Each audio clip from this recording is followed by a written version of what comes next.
Fresh out of college, business degree in hand, I found myself back in my childhood bedroom. At 22, moving back in with my parents wasn't part of my grand plan, but here I was. Luckily, the job hunt was short-lived. Within a week, I landed a marketing position at Davidson with a decent salary and the promise of performance bonuses. That evening, over Mom's meatloaf, I shared the good news. My plan was to stay about 3 months, save up, and get my own apartment. The familiar clinking of forks against plates abruptly ceased. Mom and Dad exchanged a look, the kind that always signaled trouble. Moving out? Mom placed her fork down. Anna, you know I can only work part-time at the library because of my back. Dad cleared his throat. And things aren't great at the plant. There's talk of layoffs, Mom added softly.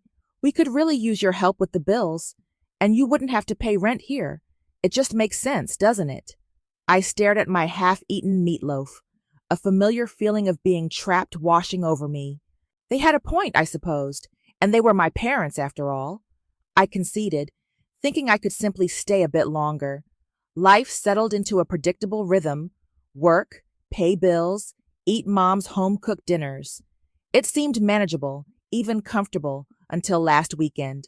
My sister Sarah, her husband Mike, and their children Emma and Lucas arrived for a visit. My parents transformed instantly. "Oh, my precious angels," Mom cooed, scooping up 4-year-old Emma while Dad swung Lucas onto his shoulders. "Sarah, darling, you look wonderful. How's everything? Tell us all about it." I watched from the doorway as my parents doted on their eldest daughter and her picture-perfect family. They hung on her every word, asking about the most trivial details: her garden, Lucas's new vocabulary, her book club. They never showed this level of interest in my life, not even when I made the dean's list or won the business school's leadership award. "Anna, be a dear and put on some coffee," Mom called over her shoulder, not even glancing my way as she bounced Lucas on her knee. Standing in the kitchen, listening to the laughter spilling from the living room, I was transported back to my childhood. Sarah, 7 years my senior, had always been the star, while I remained a supporting character. I remember sitting at this same table at age 11, proudly displaying my straight A report card. Mom barely looked at it before returning to her conversation with Sarah about college applications. "That's nice, Anna," she said absently, waving me away. "Sarah, honey, which universities are your top choices?" Those years revolved around Sarah's high school achievements. Every dinner conversation centered on her grades, extracurriculars, and college prep. I'd sit quietly, eating my peas, while Mom and Dad absorbed every detail about her AP classes and college tours. The dynamic intensified when Sarah got accepted to university. I was 11, and I still remember that dinner conversation vividly. "We're so proud of you, sweetheart." "Tar!" Mom had cried, tears in her eyes. "We'll make it work, won't we, Robert?" Dad nodded solemnly. "We'll take out a student loan. Our Sarah deserves the best education possible." A week later, they sat me down for a different conversation. "Anna," Dad began seriously, "we need to tighten our belts. The loan payments and Sarah's college expenses are significant." That's when things truly changed. While my classmates upgraded their phones, I clung to my old flip phone until it disintegrated. New clothes came from thrift stores. Christmas gifts became practical necessities, but they never forgot to send Sarah money. "Your sister needs to focus on her studies," Mom would explain as she wrote another check. "We can't let her feel stressed about money." I learned my lesson early.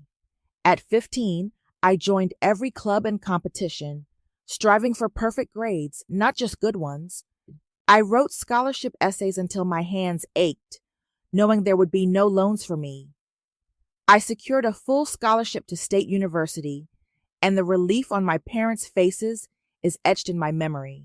Meanwhile, Sarah graduated, landed a job in Brighton, married her college sweetheart, Mike, and promptly had Emma and Lucas. My parents were ecstatic. Their perfect daughter had created the perfect family. Now, Every monthly visit follows the same script. Sarah and Mike arrive with the kids, and before I can even greet them properly, Sarah is delegating childcare. Anna, you'll watch Emma and Lucas while we go shopping, right? She'd say, not bothering to ask. Mike and I hardly get any alone time these days. The first few times I tried suggesting our parents watch them, Mom would rub her back and say, "Oh, honey, you know it's hard for me to—" I was constantly juggling work and helping with my young niece and nephew. Weekends were especially demanding, as my father needed his rest, which meant I often found myself parked on the sofa, enduring Frozen for what felt like the 100th time with Emma, while Lucas expressed his artistic talents on my bedroom walls. Sarah and Mike, meanwhile, enjoyed leisurely lunches with friends, and my parents pottered in the garden, occasionally popping in to ask if I needed anything, as if babysitting their own grandchildren was some grand favor. I consoled myself with the reminder that it was just one weekend a month, one weekend dedicated to being the free, reliable babysitter while everyone else enjoyed their lives. A year passed in this monotonous cycle of babysitting and bills, and I'd almost become accustomed to it, almost. Then came the phone call that completely upended my already precarious existence. I was washing dishes after dinner when I overheard Mom's surprised tone on the phone. "Sarah, oh sweetheart, don't cry. Tell me what happened." Through sobs, Sarah explained that Mike's company had unexpectedly gone bankrupt. They couldn't afford their rent, had no savings, and desperately needed a place to stay, even temporarily. Sarah's distraught voice carried clearly from the kitchen. "Of course you can," Mom exclaimed without hesitation. "We'll make room."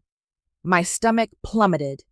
I cleared my throat, venturing, if they're moving in, perhaps this would be a good opportunity for me to find my own apartment."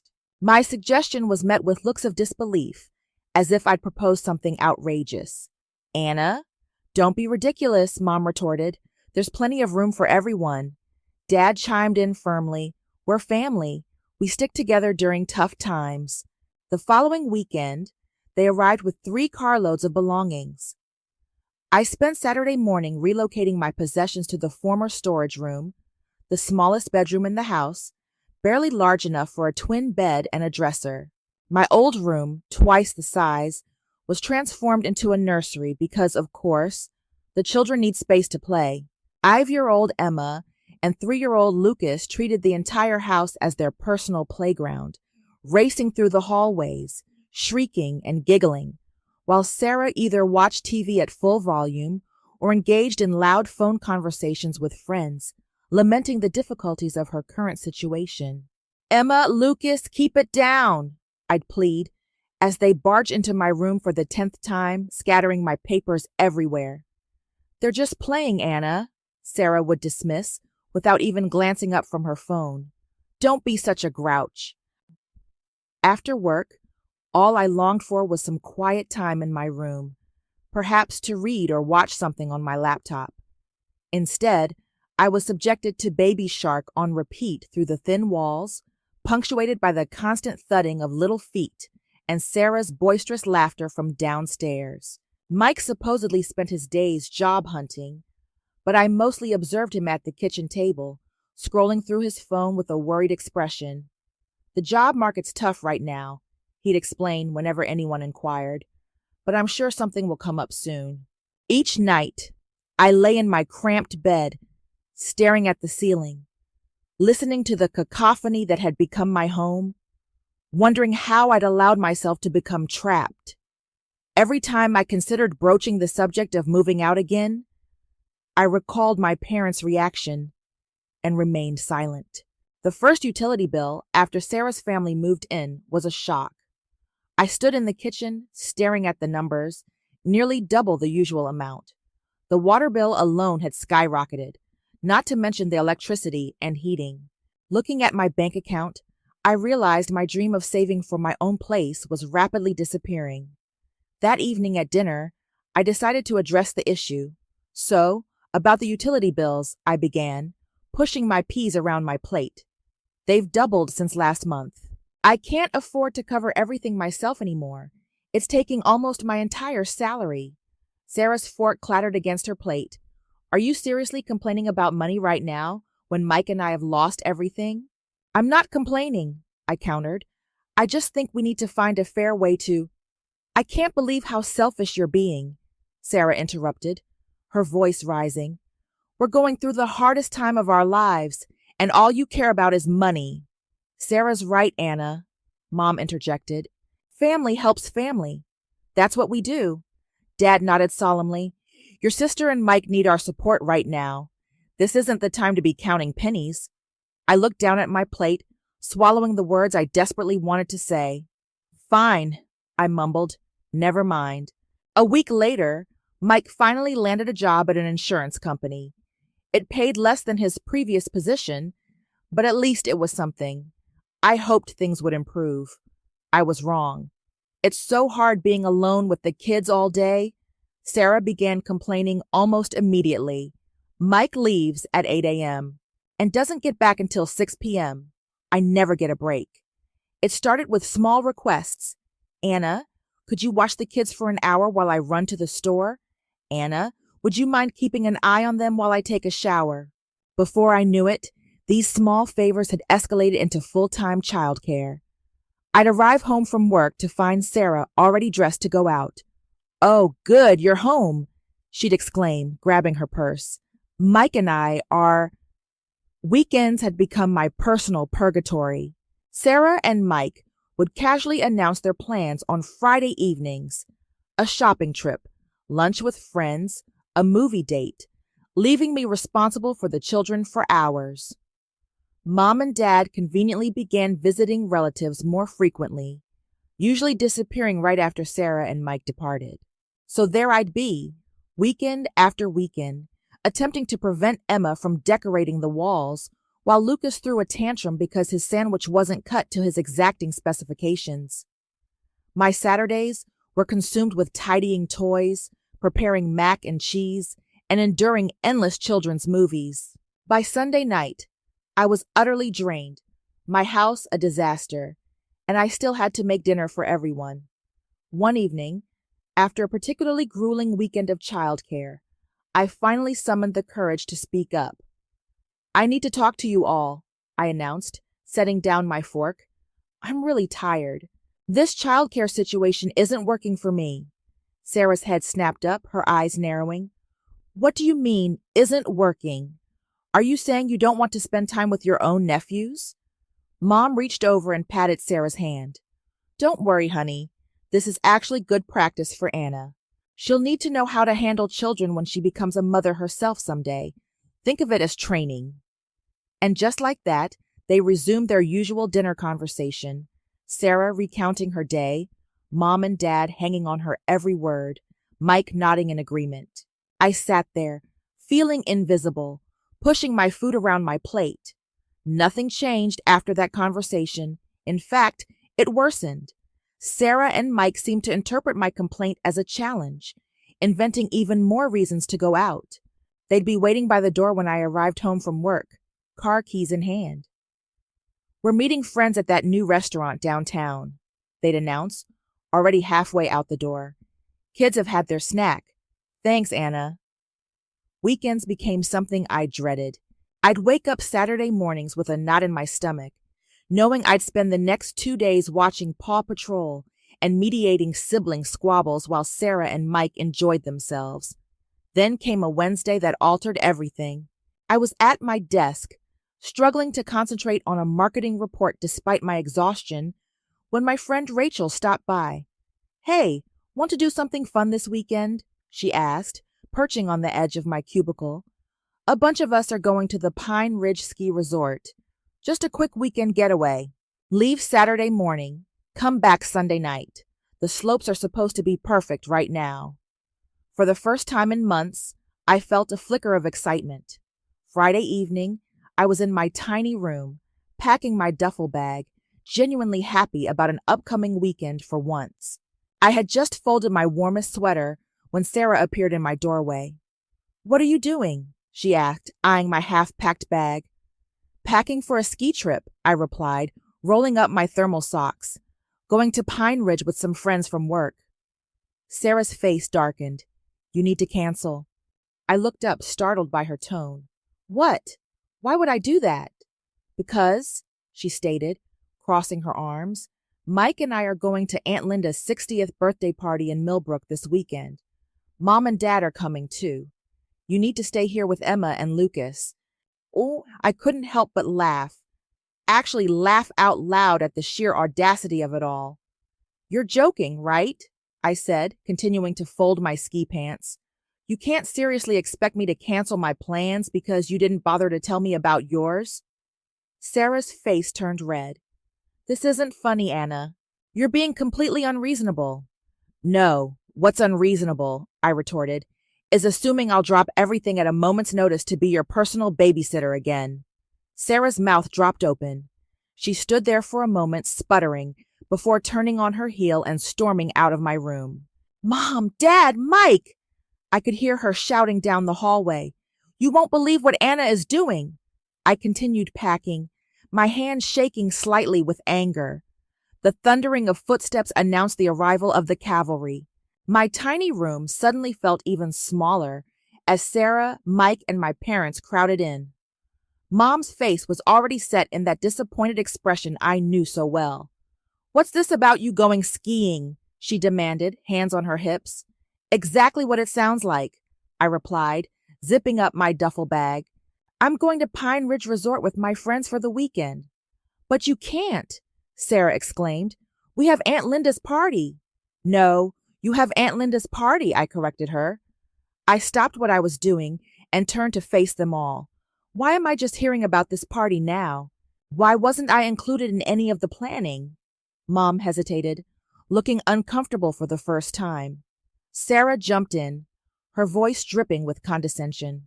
We all discussed it and decided this would work best for everyone. We go to the party, you watch the kids. It's the most logical arrangement. You all discussed it, I repeated slowly, without me, and decided what I would be doing with my weekend. How convenient. Well, you can't exactly bring small children to a sophisticated party, Sarah sniffed.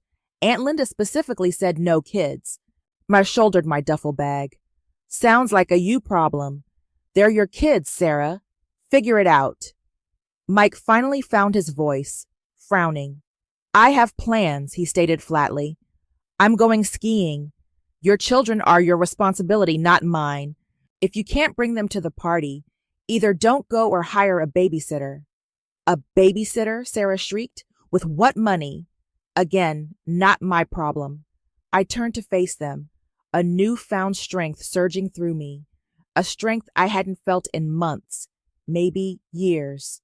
Let me make this perfectly clear, I declared. I'm going skiing tomorrow. I'm finished being your free, convenient babysitter. I'm done having my weekends hijacked, my plans disregarded, and my life treated like it's insignificant. If you need childcare, Sarah, that's your responsibility as a parent. Stop assuming I'll always be available to compensate for your shortcomings. The ensuing silence was deafening. They stared at me as if I had begun speaking a foreign language. Sarah's mouth opened and closed wordlessly like a fish out of water. Mom looked as though she'd been slapped. Dad appeared to be attempting to meld into the doorframe. And Mike? Mike just stood there wearing the same bewildered expression he'd worn since his company declared bankruptcy. The stunned silence was short-lived. Sarah's face crumpled, and she erupted into dramatic sobs, burying her face in her hands. Mike mumbled something that sounded distinctly like ungrateful under his breath. How dare you? Mom's voice rose. After everything we've done for you, you're being utterly irresponsible, selfish. Dad chimed in, shaking his head. Absolutely selfish. I stood there, duffel bag still slung over my shoulder, observing my family transform into a Greek chorus of accusations. The words washed over me. Selfish, ungrateful, inconsiderate, immature. Each one intended to wound deeply, to put me back in my perceived place. Then Mom delivered what she clearly believed would be the final blow. If you walk out that door tomorrow, she declared, don't bother coming back to this house. To everyone's astonishment, I burst out laughing. Not a nervous giggle, but a full, genuine laugh. They stared at me as if I'd lost my sanity. You know what's funny? I said, wiping tears from my eyes. I've been fantasizing about moving out of this house for months. I just lacked the courage to do it, but here you are, giving me the perfect excuse. So thank you, Mom. Get out, Sarah shrieked, her fake sobs forgotten in her fury. Just get out. Gladly. I pulled out my phone and dialed Rachel's number, putting it on speaker just to emphasize my point. Hey, Ratch. Sorry to call so late, but is that offer to crash at your place still good? Not just after skiing, but maybe for a few days? Of course. Rachel's cheerful voice filled the room. I have a spare room. Want to come over now? That would be perfect. I'll be there in 20 minutes. I spent the next 15 minutes gathering everything I could fit in my car, clothes, important documents, personal items. They watched from various doorways as I made trips up and down the stairs, as if they couldn't quite comprehend that I was actually doing it. When I had loaded the last box, I walked into the living room where they had all congregated. Oh, one more thing, I said, my voice steady. Since I won't be living here anymore, I won't be paying any of the bills either. You'll need to figure out how to support yourselves. Mom's face paled. But the utilities? The groceries? Not my problem anymore, I said, echoing my earlier words. I turned and walked out the front door, ignoring Mom's suddenly panicked calls behind me.